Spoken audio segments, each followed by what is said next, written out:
ಉಳ್ಳಾಲದ ಮೆಸ್ಕಾಂ ಕಚೇರಿಯಲ್ಲಿ ಇರಿಸಲಾಗಿದ್ದಂತಹ ಮಾಹಿತಿ ಕೇಂದ್ರದಲ್ಲಿ ಸೂಕ್ತ ಮಾಹಿತಿ ದೊರೆಯದ ಹಿನ್ನೆಲೆಯಲ್ಲಿ ಆಕ್ರೋಶಗೊಂಡ ಗ್ರಾಹಕರು ಚೆಂಬುಗುಡ್ಡೆ ಮೆಸ್ಕಾಂ ಕಚೇರಿಗೆ ಮುತ್ತಿಗೆ ಹಾಕಿದ ಘಟನೆ ನಡೆದಿದೆ. ಬಳಿಕ ಸಹಾಯಕ ಅಭಿಯಂತರರು ಸ್ಥಳಕ್ಕೆ ಭೇಟಿ ನೀಡಿ ಗ್ರಾಹಕರಿಗೆ ಮಾಹಿತಿ ನೀಡಿದ ನಂತರವಷ್ಟೇ ಬಿಲ್ ಪಾವತಿಸಿ ವಾಪಸ್ಸಾಗಿದ್ದಾರೆ. ತಿಂಗಳಿಗೆ 800 ರಿಂದ 1100 ರೂಪಾಯಿ ಬಿಲ್ ಬರಬೇಕಿತ್ತು. ಹಳೆ ಮೀಟರ್ ರೀಡಿಂಗ್ ರೂಪಾಯಿ 154 ಬಂದಿರುತ್ತೆ.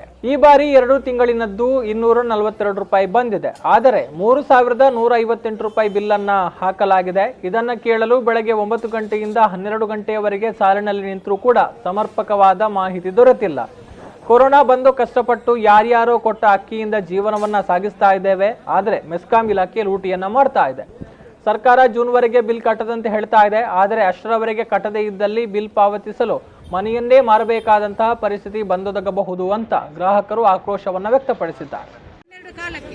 12 ಕಾಲಕ್ಕೆ ಸರದಿ ಬಂದು ನಾನಲ್ಲಿ ಕೇಳುವಾಗ ಅವರು ಯೂನಿಟ್ ವೈಸ್ ಎಲ್ಲ ಹೇಳಿ ಮತ್ತೆ ಲಾಸ್ಟ್ಗೆ ನಾನು ಕೇಳಿದೆ, ಈ ಬಿಲ್ ಅಲ್ಲಿ ಒಂದು ಅದರ್ಸ್ ಅಂತ ಒಂದು ಹಾಕಿದ್ದಾರೆ. ಅದರ್ಸ್ ಅಂದ್ರೆ ಏನಂತ ಹೇಳಿ ಕೇಳ್ತಿವಾಗ ನನಗೆ ಗೊತ್ತಿಲ್ಲ, ನೀವು ಮೇಲೆ ಕೇಳಲಿಕ್ಕೆ ಹೋಗುವಾಗ ಅವರು ಬೀಗ ಹಾಕಿದ್ದಾರೆ. ಈಗ ಬೀಗ ತೆಗ್ದದು ನಿಮ್ಮ ಮೀಡಿಯಾದವರು ಬಂದ ನಂತರ ಅವರು ಬೀಗ ತೆಗ್ದದು. ನಾವು ಅಷ್ಟೊತ್ತಿಗೆ ಬೀಗ ಹಾಕಿ ನಾವು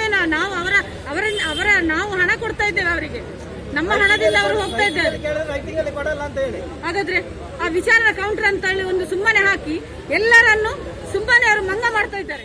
ಬಂದು ಇಲ್ಲಿ ಹೊರಗಡೆ ಬಂದು ಅಷ್ಟವರೆಗೂ ಅಲ್ಲಿ ನೋಡು ಇಲ್ಲಿ ನೋಡು, ಅಲ್ಲಿ ಚೆಕ್ ಮಾಡು ಇಲ್ಲಿ ಚೆಕ್ ಮಾಡು. ಚೆಕ್ ಮಾಡುವಾಗ ಅವ್ರಿಗೆ ಕೇಳ್ತಾರೆ ಕಟ್ಟಬೇಕು ಅಂತ. ಏನು ಕಟ್ಟೋಣ? ನಾವು ಈ ಕೊರೋನಾ ಬಂದು ಕಷ್ಟಪಟ್ಟು ಜೀವನ ಮಾಡುದು, ಯಾರು ಕೊಟ್ಟಿದ್ದ ಅಕ್ಕಿಯಲ್ಲಿ ಜೀವನ ಮಾಡುದು. ಇವರು ಲೂಟಿ ಮಾಡ್ತಾ ಇದ್ದಾರೆ. ಇನ್ನು ಏಪ್ರಿಲ್ ತಿಂಗಳಲ್ಲಿ ಲಾಕ್ಡೌನ್ ಇದ್ದ ಕಾರಣ ಮೇ ತಿಂಗಳಲ್ಲಿ ರೀಡಿಂಗ್ ಮಾಡೋದಕ್ಕೆ ಅಸಾಧ್ಯವಾಗಿತ್ತು. 3 ತಿಂಗಳ ಅವರೇಜ್ ಆಧಾರದಲ್ಲಿ 3 ತಿಂಗಳ ಬಿಲ್ ಅನ್ನ ಮೊಬೈಲ್ ಸಂದೇಶದ ಮೂಲಕ ಗ್ರಾಹಕರಿಗೆ ಕಳಿಸಲಾಗಿತ್ತು. ಸ್ಥಳಕ್ಕೆ ತೆರಳಿ ಯಾರಿಗೂ ಕೂಡ ಬಿಲ್ ಅನ್ನ ಕೊಟ್ಟಿಲ್ಲ. ಮೇ ತಿಂಗಳಲ್ಲಿ ಮೀಟರ್ ರೀಡಿಂಗ್ಗೆ ತೆರಳಿದ್ದಾಗ ಬಿಲ್ ವಿತರಣೆ ಮಾಡಿದಾಗ 2 ತಿಂಗಳ ಕನ್ಸಂಪ್ಷನ್ ರೆಕಾರ್ಡಿಂಗ್ ಆಗಿತ್ತು. ಅದನ್ನ 2 ತಿಂಗಳು ಸಮಾನಾಗಿ ಹಂಚಿ ಬಿಲ್ ನೀಡಲಾಗಿದೆ. ಸಾರ್ವಜನಿಕರ ಗೊಂದಲ ನಿವಾರಿಸುವ ಸಲುವಾಗಿ ಮೆಸ್ಕಾಂ ಕಚೇರಿಯಲ್ಲಿ ಮಾಹಿತಿ ನೀಡೋದಿಕ್ಕೆ ಮಾಹಿತಿ ಕೇಂದ್ರವನ್ನ ತೆರೆಯಲಾಗಿದೆ ಅಂತ ಸಹಾಯಕ ಕಾರ್ಯನಿರ್ವಾಹಕ ಅಭಿಯಂತರರು ಹೇಳಿದ್ದಾರೆ. ಈಗ ಪ್ರಸ್ತುತ ನೀಡಿರುವ ಬಿಲ್ಲಿನಲ್ಲಿ ಮೇ ತಿಂಗಳ ಬಿಲ್ ಎಷ್ಟು ಎಂಬುದರ ಬಗ್ಗೆ ಮಾಹಿತಿ ಇದ್ದು, ಅರಿಯರ್ಸ್ ಮತ್ತು ಇಂಟ್ರೆಸ್ಟ್ ಕಾಲಮಲ್ಲಿ ನಮ್ಮ ಹಳೆಯ ಬಾಕಿ ತೋರಿಸ್ತಿರ್ತದೆ.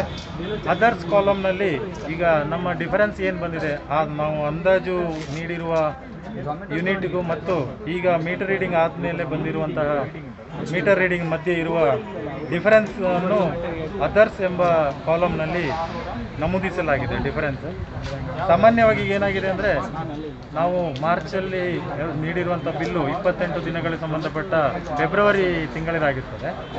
ಮಾರ್ಚ್ ಮತ್ತು ಏಪ್ರಿಲ್ ತಿಂಗಳಲ್ಲಿ ನಿರಂತರ ವಿದ್ಯುತ್ ಸರಬರಾಜನ್ನು ನೀಡಲಾಗಿದ್ದು, ಸಾಮಾನ್ಯವಾಗಿ ವಿದ್ಯುತ್ ಕನ್ಸಂಪ್ಷನ್ ಯೂನಿಟ್ಗಳು ಬಳಕೆ ಸ್ವಲ್ಪ ಜಾಸ್ತಿ ಆಗಿರೋದ್ರಿಂದ ಸ್ವಲ್ಪ ಗೊಂದಲ ಆಗಿ ಬಿಲ್ ಜಾಸ್ತಿ ಆಗಿರೋ ಬಗ್ಗೆ ಗ್ರಾಹಕರು ನಮ್ಮ ಕಚೇರಿಯನ್ನು ಸ್ಥಳದಲ್ಲಿ ಸಹಾಯಕ ಲೆಕ್ಕಾಧಿಕಾರಿ ಪ್ರಕಾಶ್ ಮೆಲ್ವಿನ್, ಶಾಖಾಧಿಕಾರಿ ರಾಜೇಶ್ ನಿತೇಶ್ ಜೊತೆಗಿದ್ರು.